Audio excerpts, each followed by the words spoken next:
Welcome back, everybody, to Wristwatch Deep Dive. Today I'll be talking about my Rolex Submariner date. I'm not a dealer or flipper. I'm not selling the watches I cover, just highlighting watches I have in my collection. All right, so let's get started. This is the Submariner, Rolex Submariner date. Let's take it out of the box here.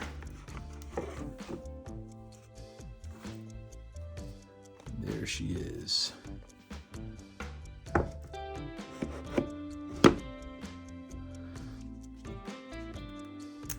All right, this is reference number 126610LN, and there she is. All right, so it's 41 millimeter stainless steel case. This is called the Oyster steel. Rolex uses 904L grade stainless steel. In contrast, Swiss watches are made with 316L grade steel. Rolex uses a higher grade. It's more resistant to corrosion. 48.1 millimeters lug to lug, 12.8 millimeters thick, relatively thin watch compared to most of my watches in the collection. Stainless steel Oyster bracelet, 21 millimeters between lugs. Clasp has a double locking system with glide lock to adjust fit. I'll show you that now. So this is essentially the double locking system. Clicks there, and then there, and then you can unlock it. And the cool thing is this model does have this feature where it you can, oh, it's right here, where you can unlock this and make slight adjustments. So in the summertime, see how it's slide glide. So I can make adjustments and tighten it up or loosen it up in the summertime in the heat. As you swell a little bit in the heat, I can make tiny adjustments to kind of loosen it up so it's not so tight.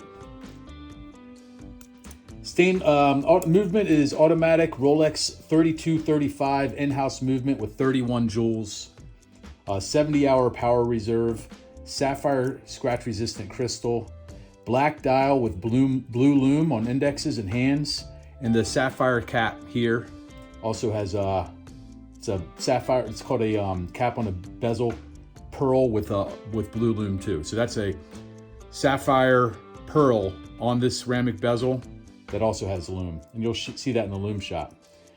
Unidirectional black ceramic dive bezel here, and unlike some dive, this is real easy to grip, very deliberate. It's a nice action on this dive bezel.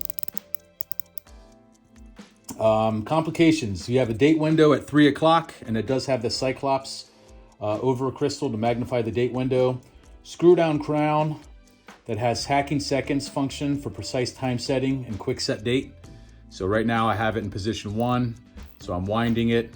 As I take it to position 2, you'll see that I have its quick set date, and you also see the seconds hand stopped because it's hacking seconds. And then position 3 allows me to set the time. And then I push it in, screw it down. Plain stainless steel case back. It's one of the things I'm not the biggest fan of Rolex. They don't really put too much effort in most of their models for the case back. I guess they don't really have to, it's a Rolex. But and I bought this from an AD. So I got this, on the waiting list, retail from an AD. All right, so this is my first time talking about a Rolex, so let me tell you a lot. I end up finding out a lot about this brand and looking up the history, so it's going to take me a minute here. Let me get through it. So yeah, there's some interesting Rolex history. It doesn't have much to do with this model, but I'll continue. Rolex is a Swiss watch manufacturer based in Geneva, Switzerland. Founded in 1905 as Wilsdorf and Davis by Hans Wilsdorf and Alfred Davis in London. That's right, you heard me. It's London, England, not Switzerland. They changed the name to Rolex in 1908. They moved their base to Switzerland after World War I because of the unfavorable economy in the UK at the time. They chose the Rolex name because they wanted the brand name to be easily pronounceable in any language and short enough to fit on the face of the watch. And this is really a testament to Rolex's greatness and their popularity. They really know how to market the product to the masses. Now, Rolex makes an amazing product. This is not under dispute. The real genius of the company, though, in my opinion, was their ability to market their product in a way that today everyone knows the brand, and they were able to be luxurious, sporty, and desirable all at the same time. The marketing would be nothing without high quality products to back it up. And this is definitely a high quality product. And after all, the world of luxury goods and wristwatches in particular is full of fluffy half-truths, and Rolex is guilty of a couple of those. But there were also times when Rolex crossed the line into full-blown dishonesty, and let's talk about those for a second. For example, in 1931, Rolex patented a self-winding mechanism called a perpetual rotor that relies on gravity to move freely, which came to be called the Oyster Perpetual. So Rolex made the first watch with a rotor automatic movement, but there were bumper automatics before that. So Rolex can't stake the first automatic claim altogether. Some Rolex ads from 1953 mistakenly or perhaps conveniently omitted the rotor caveat, and John Harwood, the true inventor of the first automatic wristwatch, successfully sued Rolex over it. Rather than punitive damages, Rolex had to publicly apologize. Here's what Rolex printed in the June 10th, 1956 issue of Sunday Express, London. Mr. John Harwood of Harlow, Middlesex, was the inventor of the first self-winding wristwatch, and we apologize for any injury to his feelings, which may have been caused by our advertisement on 4th December 1953 when the word rotor was omitted. Somewhat poetically, Rolex ultimately used their marketing magic to paint Harwood as part of the Rolex automatic story. Paralle's self-winding pocket watch, John Harwood's automatic wristwatch, and the perpetual rotor were presented as three great landmarks in horological history. And Rolex court-ordered apology ads. Although the rotor design is objectively superior to the bumper design, Mr. Harwood certainly earned his place among the titans of watchmaking history. Another example of this is their claim to make the first waterproof watch. In 1926, to address the problem with dust and moisture getting under the dial and crown, which damaged the movement, a third-party casemaker produced a waterproof and dustproof wristwatch. They named this the Oyster.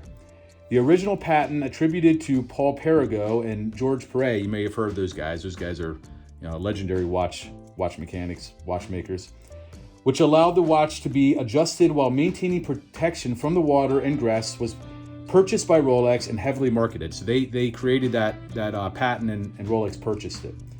One of the ways they did this, one of the ways they marketed it, was by submerging their watches in aquariums in the windows of their main points of sale. In 1927, British swimmer Mercedes Gletzy swam the English Channel with an oyster on her necklace.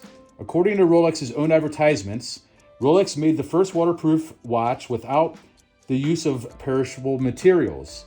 If they were the first waterproof watch altogether, why would they add the perishable materials part? Well, by perishable materials, they meant leather gaskets. Rolex uses rubber seals, but they knew very well that the waterproof watches with leather gaskets already existed before 1926, and you can see the rubber seal there. That didn't stop Rolex from making a proud declaration in the Daily Mail on November 24th, 1927, in an ad that can be found on Rolex's website to this day. Rolex.com still states that the Oyster is the first waterproof and dustproof wristwatch. But ironically, even the phrase waterproof and dustproof is ripped off from an American waterproof watch that came earlier. I'm going to kill this name. I'll put it up on the screen. The DePaulier. The United States military was ordering DePaulier-cased watches by the thousands in World War I. These DePaulier Field and Marine waterproof watches were in production in 1918. DePaulier watches were advertised as waterproof and dustproof, often used imagery of the watches resting in fish bowls. They also used testimonials from notable adventurers with mountain imagery in the background. Rolex later blatantly copied DePaulier's advertising strategy and used it as their own. They put watches in fish bowls, pilot testimonials, Mount Everest in the background, and the phrase dustproof and waterproof. Rolex really should add the phrase "without leather gaskets" to the first waterproof and dustproof wristwatch claim on their website. It wouldn't kill them to show Charles DePaulier the same respect they were once legally forced to show John Harwood. And in fairness, we should also give some acknowledgement to Fortis for the aquatic waterproof watch they invented even earlier in 1915. However, the stem sealing gasket on the model was the Achilles heel of this design. So the Fortis Aquatic was waterproof at first, but its reliability and engineering weren't quite up to par with the later DePaulier and Oyster designs. Another questionable chapter of Rolex's past is their fabricated claim, or at least implied claim, to be the first watch on the top of Everest. It is now clearly established that Sir Edmund Hillary wore a Smith's Deluxe watch when he became the first person to reach the summit of Everest.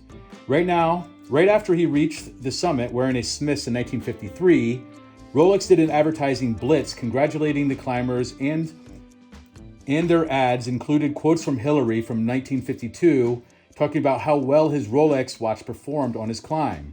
Perhaps Smiths didn't react quickly or strongly enough to Rolex's deception, because the glory heist worked. Rolex is still largely associated with Mount Everest to this day, and that contributes to their success of their Explorer model. Now we'll move on from the more egregious deceptions of Rolex's past and look at some of the things that could be described simply as savvy marketing. Many casual watch collectors are under the impression that Rolex Datejust, launched in 1945, was the first wristwatch with a date window. In Rolex's own words, the Datejust was the first self-winding wrist chronometer to indicate the date window on the dial. That's true, but you couldn't blame a layperson for interpreting self-winding wrist chronometer as wristwatch. But watch nerds know that means the Datejust was merely the first wristwatch with a date window and an automatic movement that was chronometer certified. The first wristwatch with date windows came about 15 years before the Datejust. As is often the case with wristwatch history, several inventors were developing similar concepts around the same time. The Addy Marlowe's date watch, the Mimo meter, were both on the market by the late 1930s, and there's also evidence that the Vertex had a patent for a date window even earlier. Helvetia even had a big date movement on the market by 1932, but none of them were ever able to catch the marketing magic of the Rolex Datejust. It's true that Pan American Airways came to Rolex in the 1950s with a special request. They wanted a watch that could clearly indicate a second time zone. Rolex is justifiably proud that Pan Am came to them. They just leave out the part of the story where Pan Am said, like the Glycine Airman. Indeed, the Rolex GMT Master debuted in 1954, but it wasn't the first watch to indicate a second time zone with a rotating 24-hour bezel.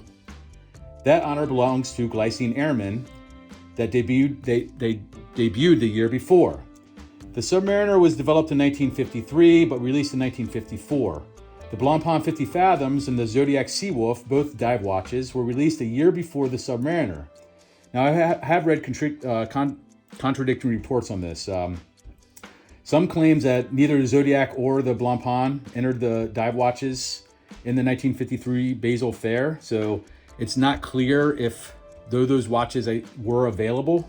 I'm not sure that they were actually released before this model, so I'm not really sure what's historically true there.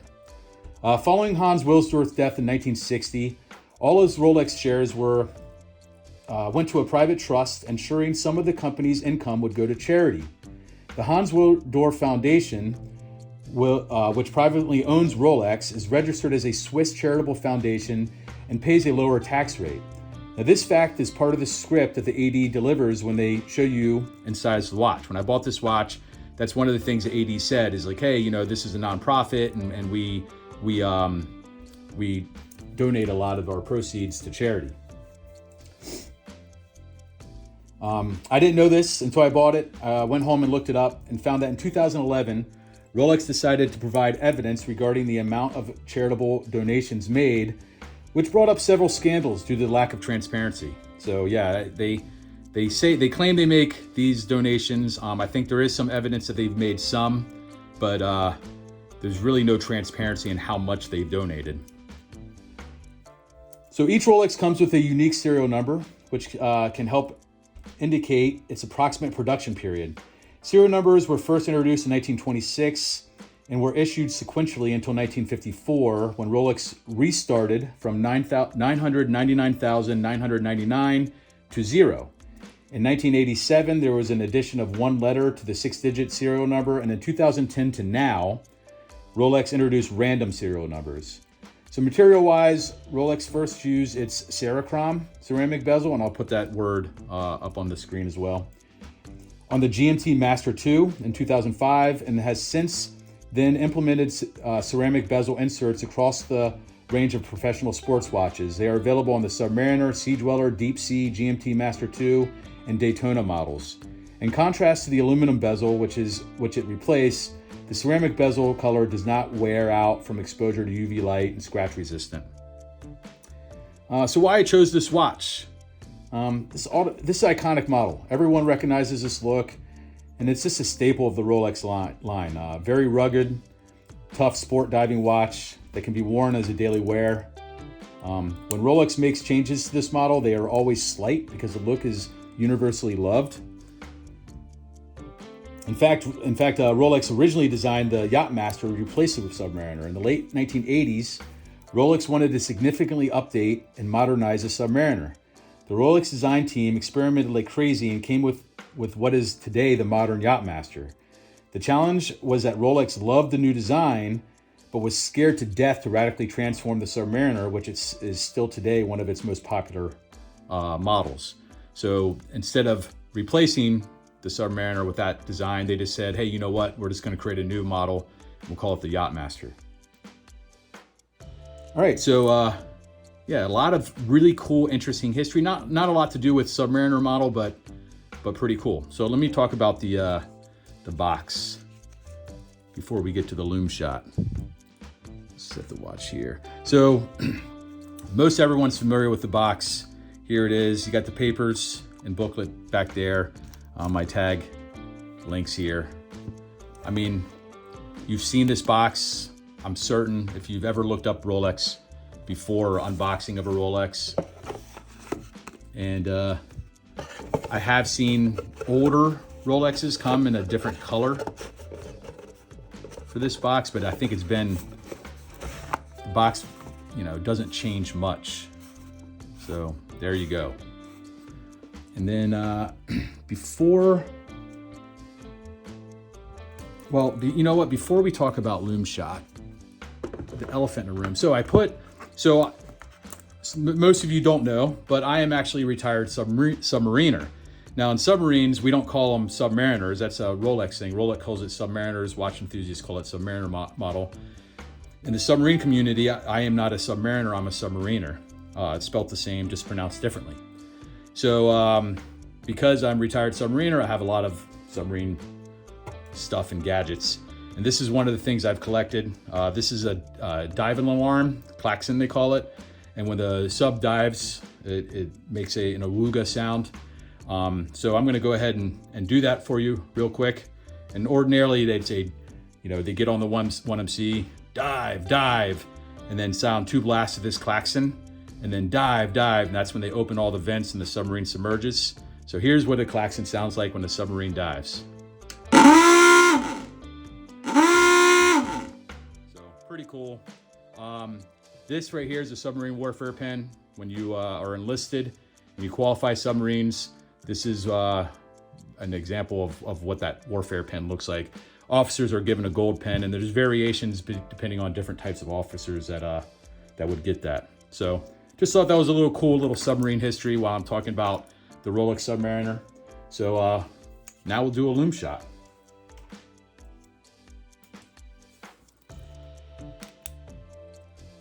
Charge it up with my UV light. And there she is. And this is above average lume. I would say this lume is on par with the Omega Seamaster 300M that I have. I kind of think I like this better because it just has those Rolex specific hands and look. but it's still not as good as the ball watch with those tritium tubes. The ball makes the best lume I've seen in the business so far.